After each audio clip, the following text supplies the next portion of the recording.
Y aquí está Federico Delgado, bienvenido, ¿cómo estás? Muy bien, muchas gracias. Bueno, hoy fue un día de muchas noticias vinculadas con la justicia. Arrancamos con Ricardo Lorenzetti hablando de esta cuarentena y del derecho a circular, que no puede ser eterna. ¿Qué opinión tenés?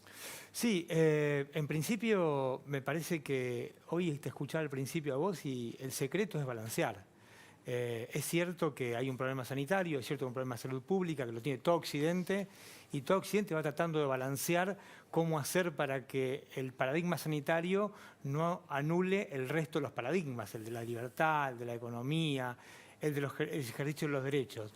Yo la verdad que no tengo herramientas para tener una conclusión, pero como una aproximación me parece que las autoridades deberían de alguna manera tratar de articular que ningún paradigma anule al otro, ¿no? Porque si uno mira cómo están saliendo los países europeos, pasaron por cosas parecidas, pero asumieron algunos riesgos por ahí y empiezan a segmentar, a dividir, a analizar la información, no solamente en función de cuántos contagiados tenemos, sino de ver cómo podemos hacer para ir saliendo. Supongo que esto no debe ser fácil, no creo que sea sencillo tomar la decisión, pero me parece que, por ejemplo, la justicia ha estado en una cuarentena casi desde el 20 y pico de marzo, digamos, y ha salido por esfuerzos individuales de algunas personas, pero sí una planificación orgánica de cómo hacer para que algunas cosas, como cobrar un cheque de una indemnización, darle un respirador a una persona que está enferma, un remedio a un jubilado que la obra ya no se lo da, o un preso que tiene que salir en libertad,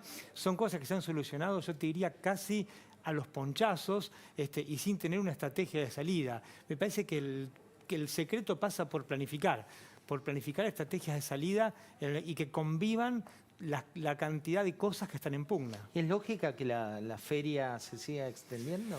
Yo creo que me parece que llega un momento que los asuntos son conflictos humanos que no pueden esperar. Digamos, yo entiendo, esto es muy personal, a mí me parece que la persona que espera que su juicio laboral se resuelva, el empresario que tiene un contrato que se está disputando y que de eso depende una eventual inversión dentro de un año, la persona que quiere ser absuelta, porque hay mucha gente que espera ser absuelta, las víctimas que esperan que haya una condena, el imputado que quiere tratar de saber qué va a pasar, pese que hay cosas que hay que empezar a mover de otro modo. Lo que pasa es que nos estamos topando con algo que alguna vez hablamos acá, que es el atraso que tiene la institucionalidad en general en la Argentina para trabajar. Nuestros hábitos son del siglo XX y en medio de una sociedad atravesada por una revolución comunicacional es muy difícil afrontarlo. Nosotros hace 2 semanas teníamos que entrevistar a 25 abuelos en un geriátrico. Y la verdad no podíamos hacer lo que hacemos siempre, que es verlos, mirarlos a la cara y de golpe empezar a improvisar. Se improvisó con teléfonos celulares, pero quiero decir, se va solucionando, cae sobre la marcha. Yo creo que además ¿Por qué era que los tenías porque están contagiados de coronavirus y había que ver cómo estaban, mirarlos. Entonces me parece que hay un problema también que es difícil salir porque, por ejemplo, no tenemos tecnología que resista que 15 jueces a la vez hagan audiencias virtuales. Entonces, esto lo reconoció el propio Consejo de la Magistratura, no lo digo yo solo. Entonces me parece que eso también dificulta los pasos que hay que dar. Hay que hacer una transformación cultural, pero también hay que hacer una transformación tecnológica muy fuerte. Y la justicia es un poder de verdad esencial.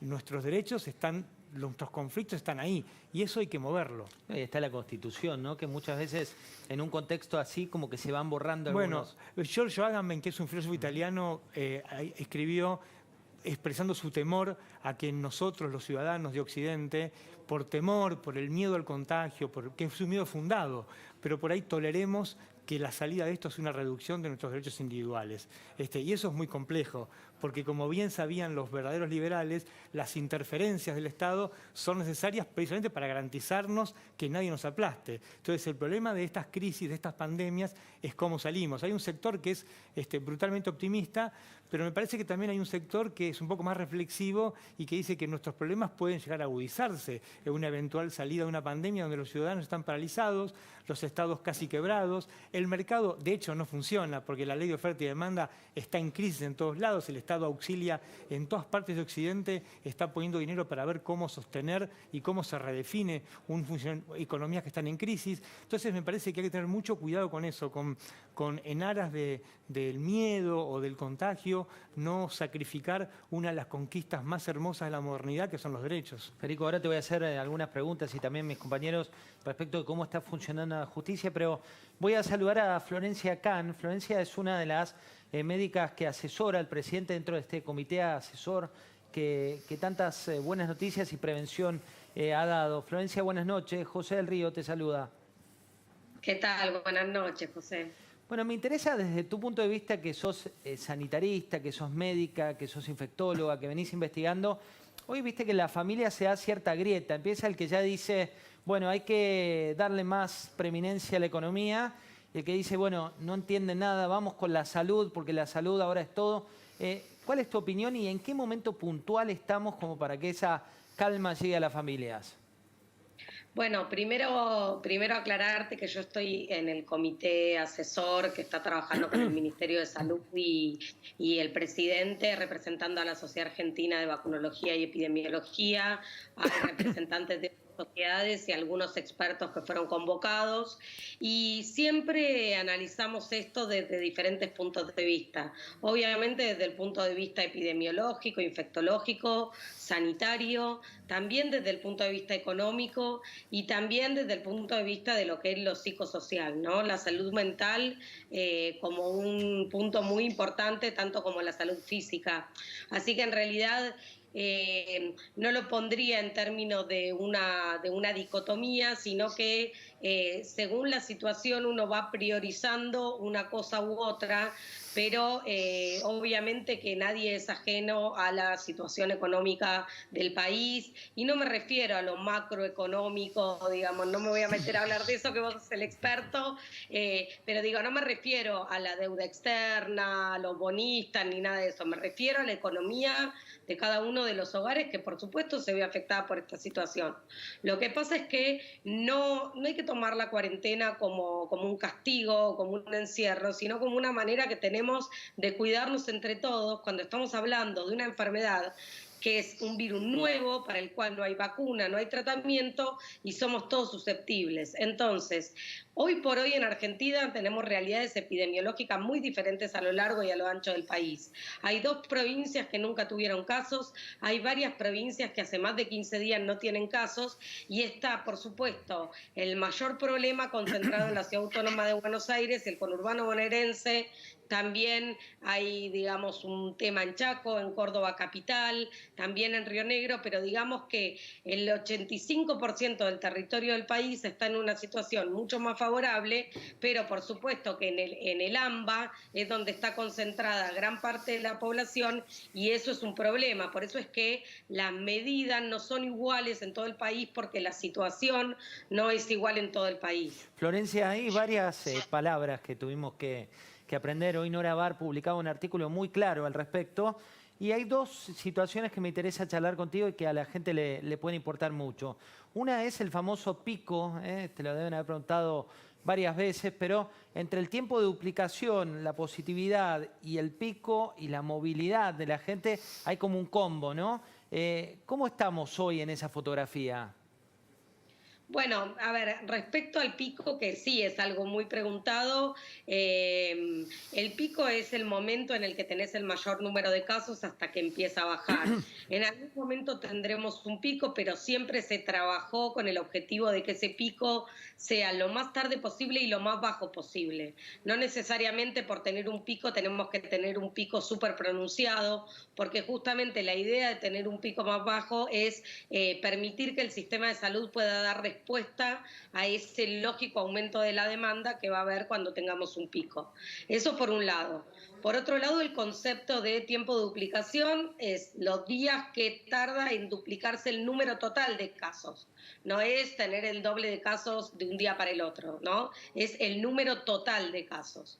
Y por otro concepto por el que me preguntabas es el porcentaje de positividad, es decir, cuántos test tenés positivos sobre el total de los pacientes testeados.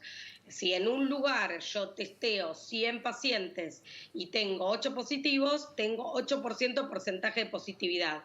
¿Y a quiénes se testea? A aquellos que son un caso sospechoso de coronavirus.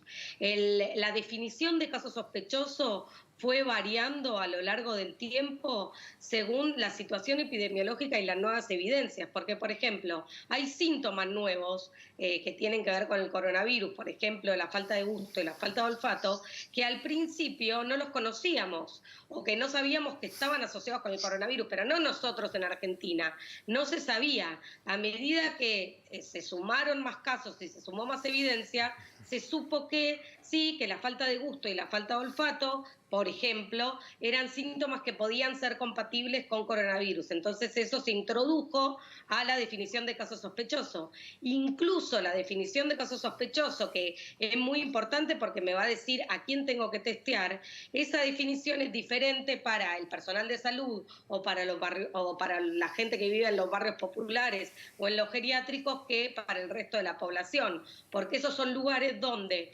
el distanciamiento físico es más difícil, entonces es más fácil el contagio y tenemos que ser muy sensibles y rápidos en el diagnóstico. Florencia, Pablo Fernández Blanco te va a hacer una pregunta.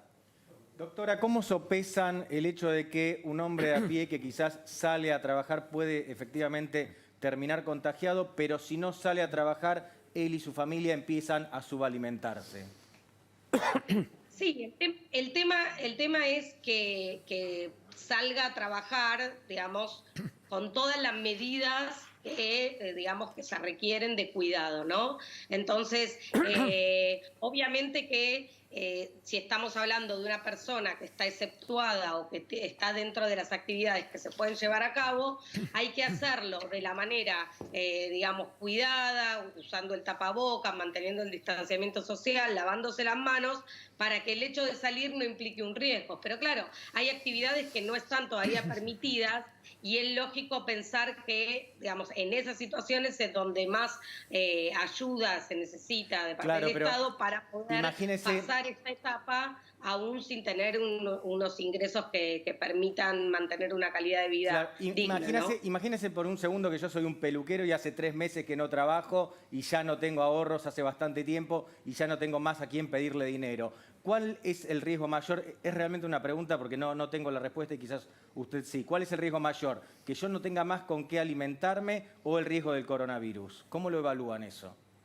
Sí, es difícil de responder porque en realidad uno cuando está en una situación de una emergencia sanitaria y de una pandemia va evaluando cuáles son aquellas actividades que son esenciales y cuáles no, y por supuesto que esto está afectando a gran cantidad de trabajadores. No es lo mismo tampoco un peluquero que vive en la Ciudad Autónoma de Buenos Aires que un peluquero que por ahí está en Catamarca donde no hay casos. Entonces, bueno, esto hay que estar evaluándolo permanentemente. Por otro lado, aclarar que probablemente yo no tenga respuesta para todas las preguntas porque nosotros como asesores no somos quienes decimos, por más que muchos piensen que tenemos poder de decisión, nosotros sugerimos desde nuestro punto de vista, que es lo que nosotros sabemos, que es epidemiológico, infectológico, cuáles serían las condiciones para que una actividad pueda incorporarse o no. No somos nosotros quien decide si abre una fábrica, abre una peluquería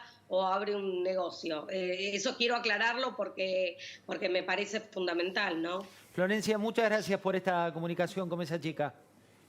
No, por favor, gracias. Un beso grande, ¿eh? Federico, nuevo libro que dice República de Impunidad. Imagino no hablas de Argentina.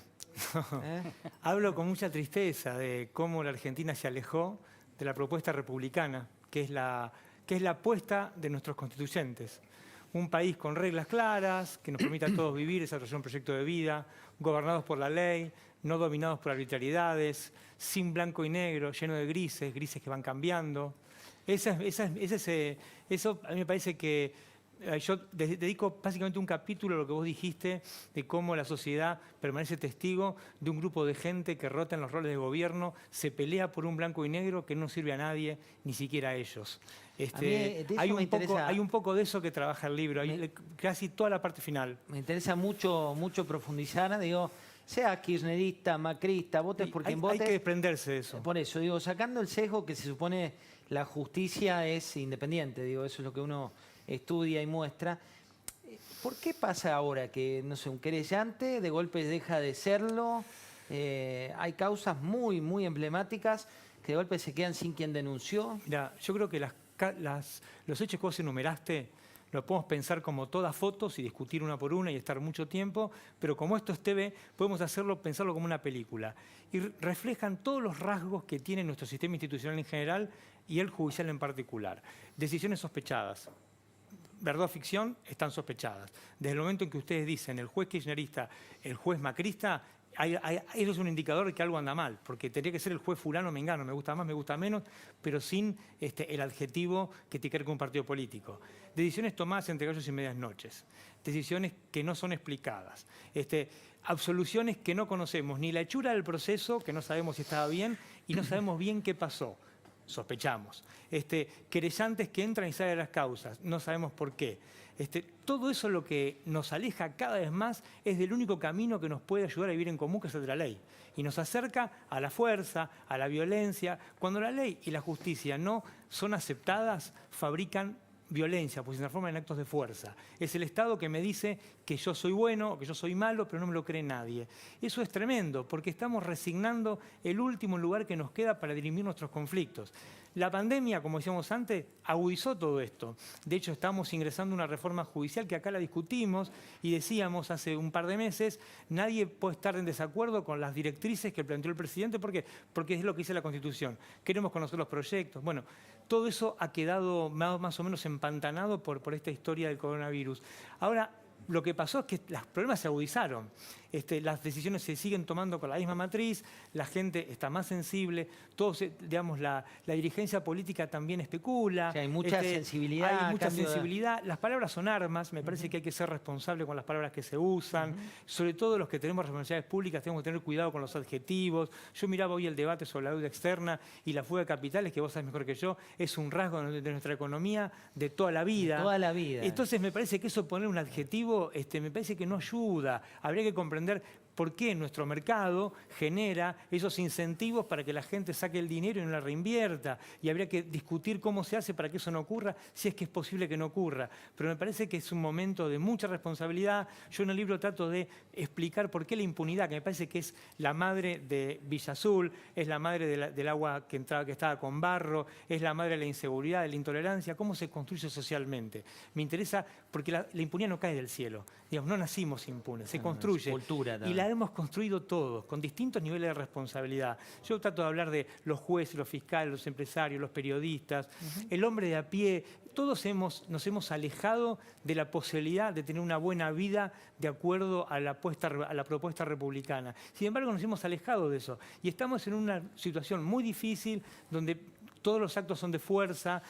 El debate público es saber quién fue menos malo, si uno se robó 5, otro se robó 10, vos te robaste 3. Me parece que estamos como una camisa como contenido, no ni para atrás ni para adelante, pero es como una especie de lodo que nos vamos hundiendo. Y es grave, sobre todo porque lo que se viene, la salida de esta pandemia que una vez pasará, va a requerir esfuerzos colectivos de todo el mundo y va a requerir, por sobre todo, franqueza. A mí me parece que para salir de la impunidad hace falta franqueza. Decir la verdad, no tener miedo, escucharnos, pero ser francos. Dejar de especular con la cosa chiquita, con la cosa pequeña, con ese partido de truco permanente que ganás los partidos, pero no hay trofeos. Ni siquiera son torneos federados, digamos. Me parece que hay que empezar a trabajar por ahí. Sí, se juega en blanco y negro, decíamos recién, porque las fotos son las mismas, la grieta es la misma. Un día tenemos que hablar también del diccionario de las finanzas, porque fuga de capitales no es lo mismo que salida de capitales, offshore, si está declarada o no. Digo, hay mucho para hacer. Alfredo Saiz tiene una pregunta para hacerte. Sí, ¿qué tal, Federico? Presentaste un proyecto para investigar los aumentos de precios. ¿En qué consiste ese proyecto? ¿Cuál es la hipótesis? Tuvo resultados. En realidad lo que hicimos fue, nos pidió nuestro superior que investiguemos si había distorsiones en el mercado. Porque hay interferencias del Estado que son necesarias. Por ejemplo, en alimentos, concretamente. Claro, las interferencias del Estado para garantizar que el mercado sea un lugar donde ninguna ningún actor del mercado utiliza su fuerza, su posición dominante o reglas que no están previstas por la ley para abusarse de eso y generar prácticas anticompetitivas que se traducen en excluir a algunos actores del mercado y a los consumidores perjudicarlos.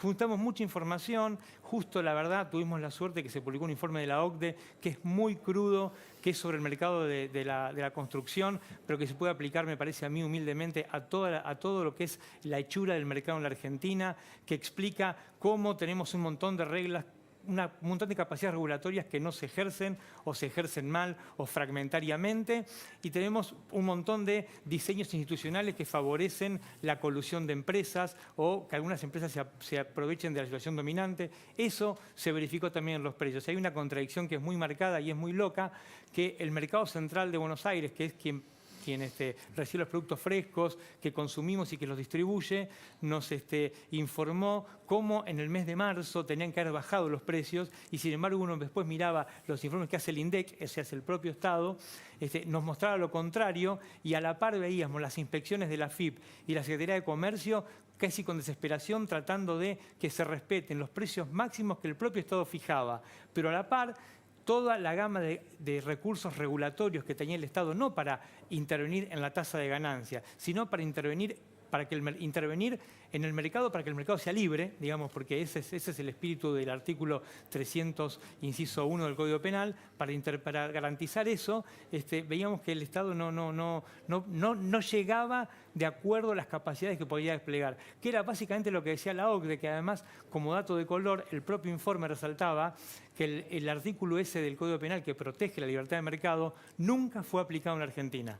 Está previsto en los años 70 y nunca se lo aplicó. Eso me parece que habla de la justicia, pero también habla de nosotros. Sí, habla de lo que somos como actores económicos, ¿no? Totalmente. Federico, la última. Macri dice que está siendo perseguido judicialmente. Cristina dice que está siendo perseguida judicialmente.